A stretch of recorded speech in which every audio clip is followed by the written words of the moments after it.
좌우에 계신 분께 인사하도록 하겠습니다. 잘 되고 있습니다. 기도하면 됩니다. 한 번 더 인사하겠습니다. 더 좋은 일이 일어납니다.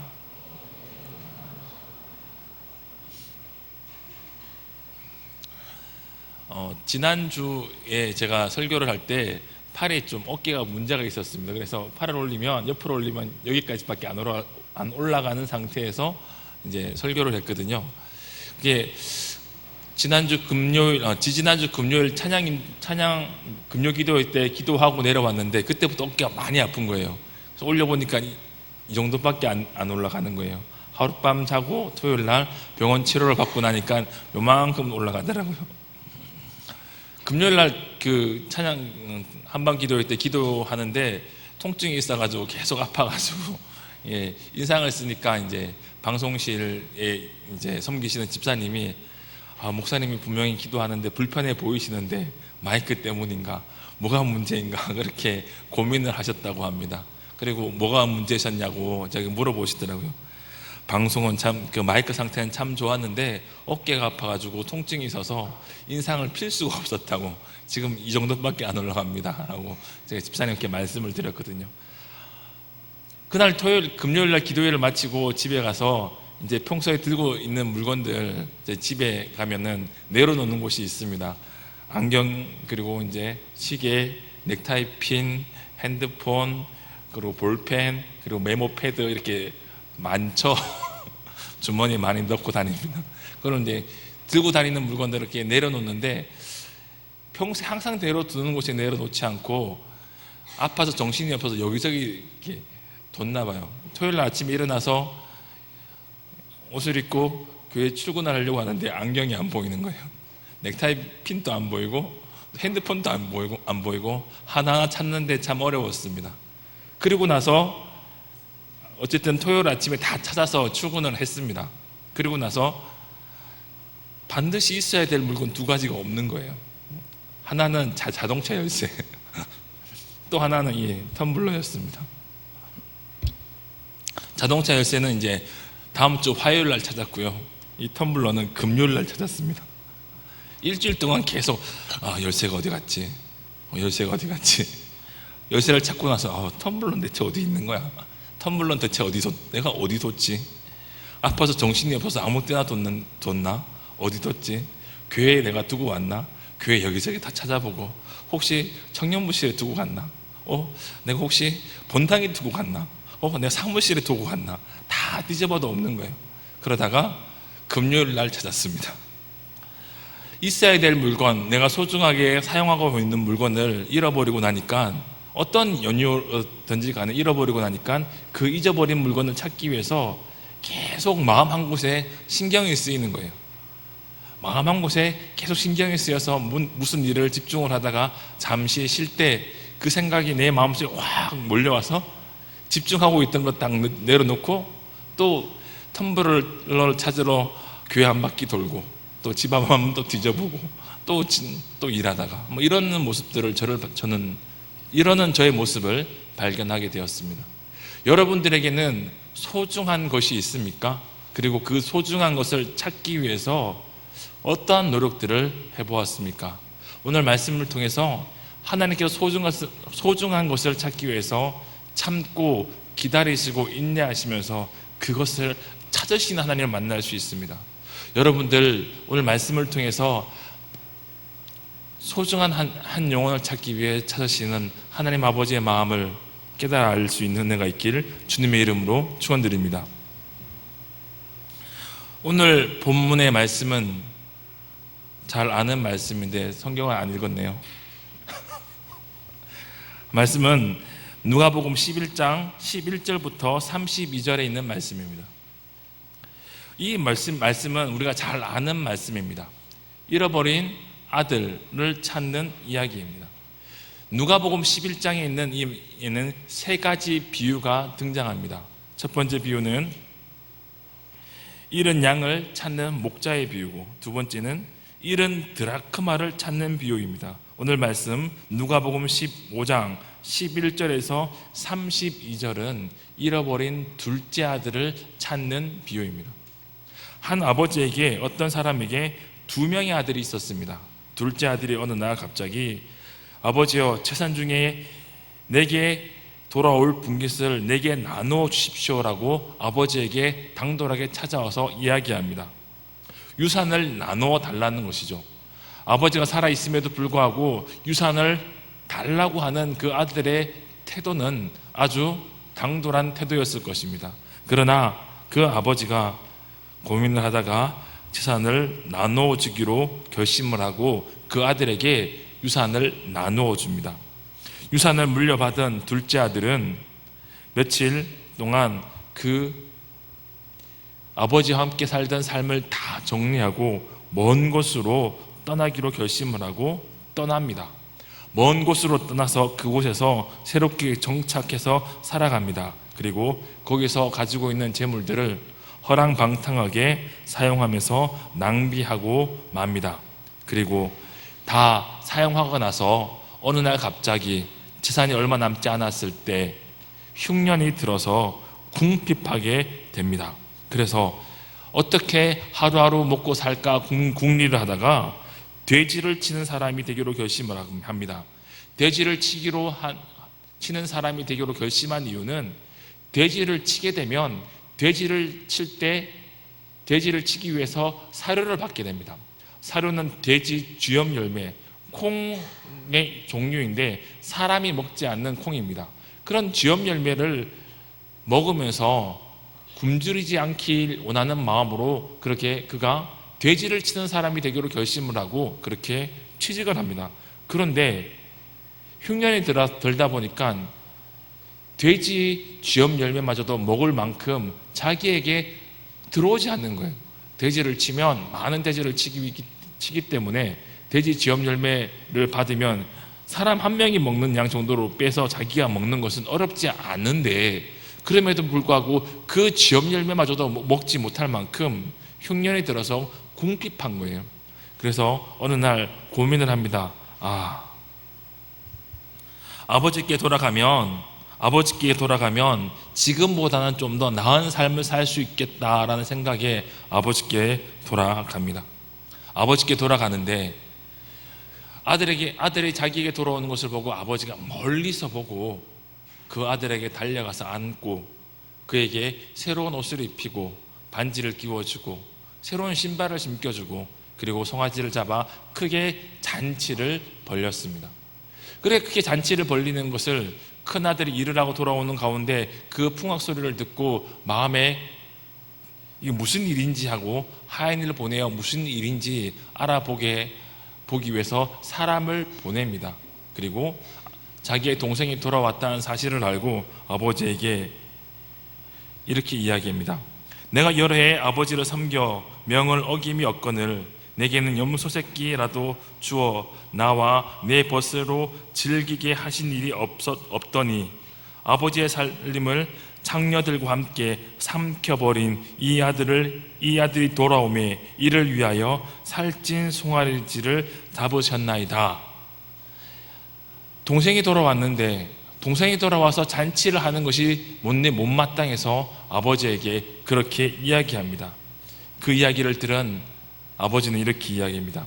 얘야, 너는 항상 나와 함께 있으니까 내 것이 다 내 것인데 왜 그러느냐?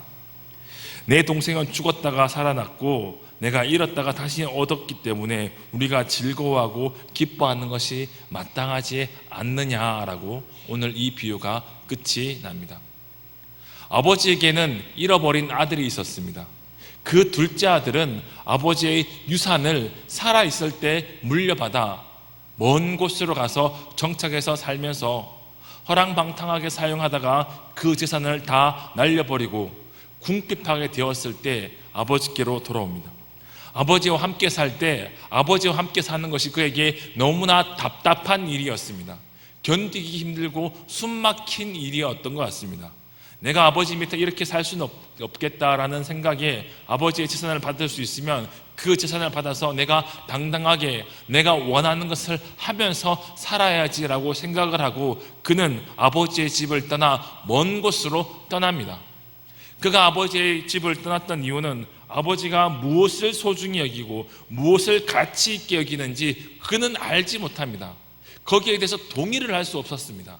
아버지와 같은 삶을 아버지 밑에서 살지 않기 위해서 아버지에게 유산을 청구하고 유산을 받아서 그는 먼 곳에 가서 정착을 하고 그곳에서 살기로 결심하고 아버지를 떠납니다. 그가 아버지를 떠날 때 그의 마음 가운데는 아버지의 마음을 알지 못하는 마음이 있었습니다. 아버지가 자기를 얼마나 사랑하고 자기를 얼마나 아끼고 자기를 위해서 무엇을 준비하고 있는지 알지 못할 때, 아버지의 마음을 헤아리지 못할 때 그는 아버지를 떠날 수밖에 없었습니다. 하나님을 떠나는 사람은 반드시 하나님이 어떠한 분이신지 확신하지 못하고 깨닫지 못할 때 내가 하나님을 버리게 됩니다. 아무리 오랫동안 신앙생활을 한다 할지라도 그럼에도 불구하고 하나님께서 나와 함께 하시고 내 삶을 인도하시고 내 삶을 지켜주시고 통치하신다는 사실을 확신하지 못하고 그것 때문에 염려하고 근심이 생겨서 하나님이 나를 사랑하고 있는지 깨닫지 못할 때, 하나님께서 나에게 어떠한 생각을 가지고 계신지 그 하나님 아버지의 마음을 깨닫지 못할 때 우리는 하나님을 버리게 되는 것입니다. 이 아버지에게는 첫째 아들 또 다른 아들이 있었습니다. 그 아들은 아버지와 함께 집에 있었습니다. 그럼에도 불구하고 그 큰 아들도 아버지의 마음을 알지 못했습니다. 동생이 돌아왔다는 소식을 듣고 그는 마음에 거리낌이 있습니다. 나는 단 한 번도 염소 새끼 한 마리를 잡아서 내 벗들과 즐기지 못했는데 유산으로 받았던 모든 재물을 탕진하고 그렇게 허랑방탕하게 사용한 나의 동생이 돌아왔는데 아버지께서 왜 이 송아지를 잡아서, 살찐 송아지를 잡아서 잔치를 여는지 알지 못해서 그 아버지에게 항변을 하는 것이죠. 그 이야기를 들은 아버지는 이렇게 이야기하죠. 내가 너와 항상 함께 있는데 내 것이 다 내 것인데, 내 동생은 죽었다 살아났는데 잃었다가 다시 얻었는데 기뻐할 수밖에 없지 않느냐라고 하는 그 아버지의 소리가 들리지 않습니다. 아버지가 잃어버린 동생을 찾기 위해서 항상 마을 앞에 가서 마을 입구에서 멀리서 내 아들이 돌아오나 한결같이 그곳에서 앉아서 아들이 기다리고 있다는 사실을 그 큰아들은 끊임없이 보아왔을 것입니다. 식사를 하다가도 한숨을 쉬면 집 나간 내 동생 때문에 아버지가 한숨을 쉬는구나 라고 수도 없이 그 모습을 보고 그런 생각을 해왔을 것입니다. 그럼에도 불구하고 큰아들은 정작 동생이 돌아왔을 때 아버지와 함께 동의하지 못합니다. 납득하지 못합니다. 아버지가 기뻐하고 잔치를 벌리는 일에 대해서 동의할 수가 없는 것입니다. 아버지와 함께 있는 그 아들도 아버지가 잃어버린 아들이었습니다. 아버지의 마음을 알지 못하는 큰아들도, 아버지의 마음을 알지 못하는 둘째 아들도 아버지는 다 소유하지 못하고 그들이 자기의 마음을 알아주는 날이 언제인지 알지 못한 채 그냥 하염없이 기다리고 있는 것이 아버지인 것입니다. 우리는 하나님께서 잃어버린 아들처럼 찾고 기다리는 그런 아들입니까? 아니면 아버지의 마음을 알고 그 아버지의 말씀을 순종하며 돌아온 동생을 보면서 기뻐하며 잔치에 동참할 수 있는 그런 큰아들, 성경에 기록되어 있는 큰아들이 아니라 아버지가 원하는 큰아들의 모습으로 살아가고 있습니까? 그것을 판단할 수 있는 몇 가지 질문들을 여러분들에게 드리고 싶습니다. 내 삶의 주권을 하나님께 드리고 있습니까? 예수님을 형식적으로 주님이라고 부르는 것이 아니라 내 삶의 실제적인 주인으로 예수님을 나의 주인으로 인정하고 계십니까? 내가 삶을 결정할 때 내 삶에 결정하는 모든 기준이 내가 기뻐하는 것이 아니라 하나님께서 혹은 예수님께서 기뻐하시는 것을 기준으로 선택하십니까? 오랜 신앙생활 속에서 당위성과 의무감에 경직된 습관에 이끌려 신앙생활을 하고 있습니까? 예수님을 진실로 만날 때 경험한 참 기쁨과 자유를 잃어버리지 않고 여전히 그 기쁨과 자유 안에서 살아가고 있습니까? 말씀, 기도, 예배, 섬기는 일이 의무가 되어서 나의 어깨를 짓누르고 있습니까? 규칙적으로 말씀을 읽고 기도하는 것을 통해서 하나님과 친밀한 교제를 경험하고 있습니까? 하나님께서 내 삶 가운데 어떠한 생각으로 내 삶을 인도하고 계신지 깨닫고 느끼고 확신하고 계십니까? 전도란 이야기가 나오면 나와는 해당되지 않는 일인 마냥 외면하고 듣길 거절하는 이야기가 전도가 아닙니까? 이 질문들 중에 하나라도 여러분 마음속에 걸림이 있는 질문들이 있다면 여러분들은 하나님께서, 아버지께서 다시 찾아야 하는 아들, 두 아들 중 분명히 한 명일 것입니다. 우리는 오랫동안 신앙생활을 해왔습니다. 습관을 쫓아 예배 참석하고 기도하고 말씀을 읽고 그렇게 살아왔습니다. 그렇게 오랫동안 신앙생활을 해왔기 때문에 내 삶 가운데 당연히 하나님의 인도하심과 간섭하심이 있고 하나님께서 나를 선하게 인도하신다는 사실을 알고 있음에도 불구하고, 그것을 신뢰한다라고 고백함에도 불구하고 하나님 아버지의 마음을 깨달아 알지 못하고 내 생각과 내 감정이 내 삶을 결정하는 중요한 기준이 되고 그 기준에 이끌려서 살아가고 있는 것이 우리들의 모습입니다. 십자가에 못 박혀 죽으신 그 예수님께서 나를 얼마나 사랑하시는지 깨달아 알기보다, 그것은 과거 내가 처음 예수님을 만날 때 처음 예수님께서 나를 구원하셨다는 사실을 깨달아 알 때 경험했던 한순간의 영적 체험으로만 치부해버리고 날마다 예수 그리스도 안에 있는 그 사랑 가운데 살아가는 것이 마땅함에도 불구하고 그렇게 살아가지 못하는 나의 모습을 보면서 괜찮다라고, 누구나 다 이렇게 생활하기 마련이지, 연애를 해도 한순간 뜨거웠다가 언젠간 식어버리는 것이 당연한 일이라고 말하면서 우리의 이렇게 굳어져 있는 영적 상태에 대해서 당연한 일인 것처럼 여기고 살아가는 것이 우리의 모습이 아닙니까? 아버지께서 잃어버린 아들을 찾기 위해서 잃어버린 아들이 언젠가 돌아올 것을 알고 그 돌아오는 아들을 지키고 보호하고 그 아들을 환대하기 위해서 그 마을 입구에서 서성이면서 한결같이 그 둘째 아들을 기다리고 있는 그 하나님 아버지의 마음을 우리는 깨달아 알지 못하고 내 삶 속에 있는 문제들에만 집중하고 그 문제가 내 삶의 모든 것인 마냥, 그것이 안 되면 내 삶이 당장으로 끝날 것처럼 그 문제에 얽매여서 살아가고 있는 것이 우리들의 모습이 아닌지요. 만약 그렇다면 하나님께서 우리를 다시 찾으셔야 하는 것입니다. 오늘 이 비유, 둘째 아들은, 큰 아들은 바리새인들을 향하여 하는 말씀입니다. 바리새인들은 누구입니까? 성경을 잘 아는, 신앙생활을 열심히 하는 사람들입니다. 우리들이 그런 사람일 수도 있지 않습니까? 하나님 아버지의 마음을 알지 못하고 하나님 아버지의 마음을 내 마음속에 담지 못하면 우리는 보여지는 신앙생활이 아무리 경건해 보인다 할지라도 하나님께서 품 안에 두면서도 품 안에 들어오지 않는 아들처럼 그렇게 다시 찾아야만 하는 아들인 것입니다. 탕자는 교회를 떠난, 아버지의 품을 떠난 탕자도 있지만 아버지 품 속에 있는 교회를 떠나지 아니한 탕자도 있습니다. 하나님께서 우리를 다시 찾아야만 하는 그런 아들이, 우리가 그런 아들이 아닌지요. 하나님의 은혜가 다시 부음받아져서 우리의 마음 가운데 예수 그리스도를 사랑하는 그 마음으로 충만해지는 일이 우리에게 날마다 새롭게 일어나야만 하는 일이 아닌지요. 오늘 우리에게 그러한 은혜가 필요하다면 오늘 말씀을 통해서 하나님 아버지의 그 큰 사랑을 깨달아 알 수 있는 은혜가 있길 주님의 이름으로 축원드립니다.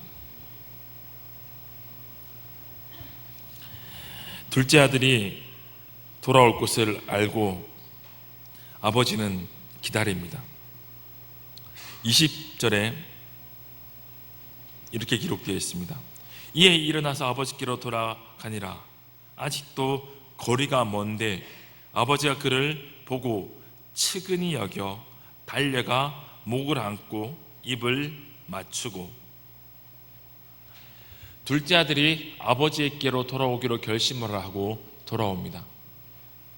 그 돌아오는 아들을 멀리서 발견하고 아버지가 달려갑니다. 아버지가 달려가는 이유는 간단합니다. 아들이 어떻게 마을을 떠났습니까?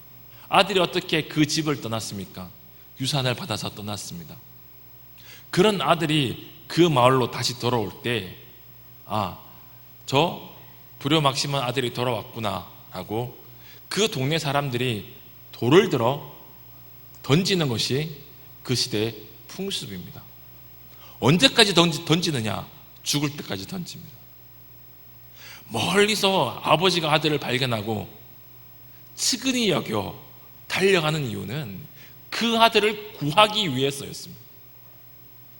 그 아들에게 돌이 던져지기 전에 그 마을에 있는 모든 사람들보다 가장 먼저 자기가 돌아오는 그 둘째 아들을 보고 그를 안지 않고서는 그를 구할 수 있는 방법이 없었기 때문에 돌아올 그 아들을 기다리며 그는 그 마을 입구에서 하염없이 그 아들을 기다렸습니다.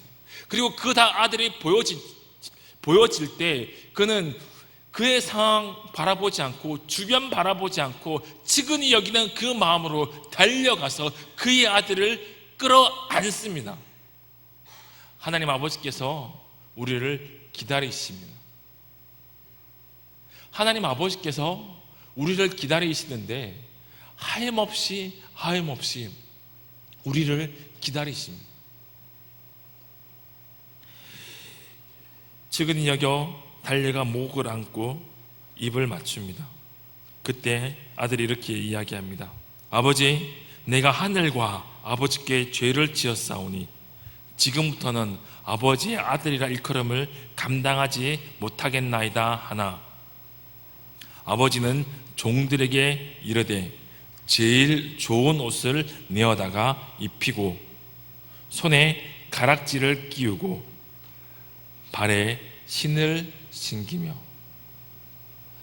아들의 입장에서는 아들로 여김을 받는 것이 불가능합니다. 그래서 종으로 여겨주십시오. 종으로 여기고 종에게 합당한 품삯을 주는 것만으로 저는 충분합니다 라고 이야기할 때 그 말을 끝까지 듣지 아니하고 아버지는 이렇게 이야기하죠. 제일 좋은 옷을 가져다가 입힙니다. 가락지를 끼우고 발에는 새로운 신을 신깁니다. 과거의 삶을 결별하는, 끊어내는 새로운 신분, 새로운 권세, 새로운 아들의 권위를 회복하게 하시는 하나님의 그 사랑입니다. 아들이 돌아오는 것만으로 아버지는 기뻐서 아들이 집을 나가기 전의 모습으로 모든 것을 회복시킵니다. 옷을 입히고 가락지를 끼우고 신을 신깁니다. 그리고 아들이 돌아온 것이 기뻐 송아지를 잡아 잔치를 벌입니다. 그리고 이렇게 이야기합니다. 이 아들은 죽었다가 다시 살아났으며 내가 잃었다가 다시 얻었노라 하니 그들이 즐거워하더라. 이 아들은 죽었다가 다시 살아난 아들입니다. 이 아들은 죽었다가 다시 살아난 아들입니다. 그가 집을 떠나서 다시 돌아왔습니다. 그가 집을 떠날 때 그의 아버지 마음속에는 그 아들이 죽은 거예요. 그 아버지의 마음속에는 그 아들에 향한 마음이 그대로 살아있는데 그 아들이 죽은 것처럼 여기는 거예요. 하나님 아버지의 품속에 우리가 믿음 안에 살아갈 때 하나님께서 우리를 기쁨으로 안고 우리가 기쁨으로 살아갈 수 있게 하십니다. 동일하게 우리가 신앙에서 떠나 하나님 아버지의 마음을 깨달아 알지 않고 그 마음을 내 마음에 품고 살아가지 못할 때 하나님께서는 가슴을 치며 여기십니다. 죽은 아들처럼 기다리시는 거예요. 우리 마음 가운데 예수의 마음을 품지 못하는 것을 통해서 예수님께서는, 하나님 아버지께서는 가슴을 치며 기다리시는 것입니다. 내 아들이 죽었구나, 내 아들이 죽었구나, 이 죽은 아들이 다시 살아나야 할 텐데, 그러한 마음으로 우리를 바라보시고 기다리시는 것입니다. 그리고 하나님께 은혜를 주시고 그 은혜에 반응해서 우리가 다시 영원히 소생케 될 때 주님께서 우리를 기쁨으로 여기시고 우리를 기쁨으로 여기시고 우리를 위해서 잔치를 벌여 주시는 것이 바로 하나님의 그 큰 사랑인 것입니다. 우리는 우리가 원하는 대로 살아갑니다. 우리는 우리가 기뻐하는 대로 살아갑니다. 내가 소망하는 대로 살아갑니다. 그곳을 향하여 살아가는데 하나님 아버지께서는 그렇게 살아가는 우리를 바라보시고 가슴 아파하시는 것입니다. 분명히 예수를 알고 있습니다. 예수가 나의 구주로 고백하고 믿음으로 고백하며 살아갑니다. 그럼에도 불구하고 예수 그리스도와 무관하게 살아가는 그 마음을 바라볼 때마다 하나님께서는 가슴을 치시며 통회하는 마음으로 기다리시는 것입니다. 둘째 아들이 그 집으로 돌아올 때 그 둘째 아들을 지키시기 위해서 그 마을 입구에 서서 기다렸던 것처럼 그 죽은 아들이 돌아오길 기다리는 마음으로 우리를 기다리시고 계시는 것입니다. 로마서 8장 32절에 이렇게 기록되어 있습니다. 자기 아들을 아끼지 아니하시고 우리 모든 사람을 위하여 내어주시니가 어찌 그 아들과 함께 모든 것을 우리에게 주시지 아니하겠느냐. 하나님께서 우리에게 모든 것을 주시길 원하시는 분이십니다. 그러나 우리가 모든 것을 누리며 살아가지 못합니다. 우리 마음 가운데 예수의 마음이 없기 때문에, 우리 마음 가운데 하나님 아버지의 마음이 없기 때문에 하나님께 우리에게 주시고자 하는 모든 것을 우리는 받아 누리며 살아가지 못하고 우리의 욕심에 이끌려서, 우리의 생각에 이끌려서, 우리의 가치관에 이끌려서 살아가는 것입니다. 하나님께서는 그 죽은 집 나간 아들이 다시 돌아오길 기다리는데 우리의 마음 가운데는 그 마음이 없어서 전도할 이유를 발견하지 못하고 예수 그리스도를 전할 이유를 발견하지 못하고 그냥 하염없이 살아가고 있는 것이 혹 우리들의 모습이 아닌지요. 하나님 아버지께서 우리를 얼마나 사랑하시는지 알게 될 때 우리는 우리의 삶을 돌이킬 수 있는 것입니다. 하나님께서 우리를 사랑하시는 그 사랑은 자기 아들 예수 그리스도를 내어주시기까지 사랑하시는 그 사랑인 것입니다. 그 사랑에 이끌려 믿음으로 설 때 우리는 하나님 아버지께서 기뻐하시는 삶을 살아갈 수 있는 것입니다.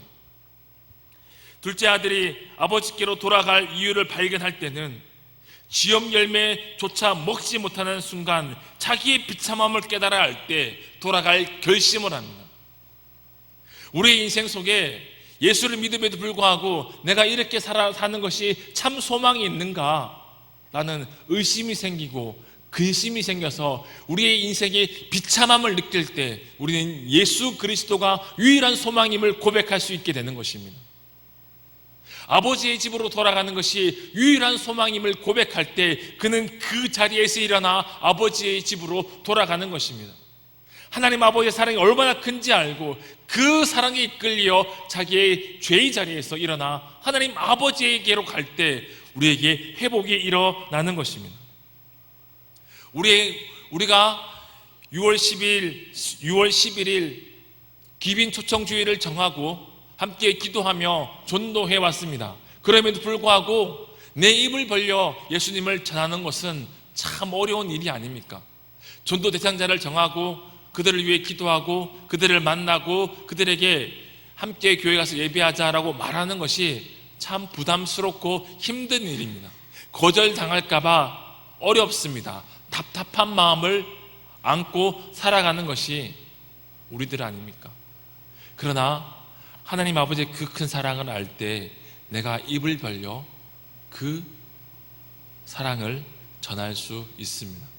그 사랑을 전할 때 내 안에 하나님 아버지의 마음을 더욱더 담아낼 수 있는 것입니다. 그 어떠한 것도 하나님의 아버지로부터 우리를 끊어낼 수 있는 것은 아무것도 없습니다. 한 주간 남았습니다. 여러분들 중에 전도 대상자를 작정하고 전도해 오신 분 혹 있는 줄 압니다. 접촉하면서 끊임없이 거절당하는 것을 통해서 답답한 마음을 경험하는 분들도 있는 줄로 압니다. 그러나 기다리시고 기다리시고 기다리시는 하나님 아버지의 그 마음을 깨달아 알고 여러분의 입술을 한 번 더 벌려보시기 바랍니다. 용기를 내어보시기 바랍니다. 담대히 예수 그리스도의 그 십자가를 전하시길 주님의 이름으로 축원드립니다. 하나님 아버지의 마음을 내 마음 가운데 담을 때 내가 하나님께로 돌아간다는 사실을 기억하고 믿음으로 서길 주님의 이름으로 축원드립니다. 기도하겠습니다. 하나님 아버지, 늘 감사합니다.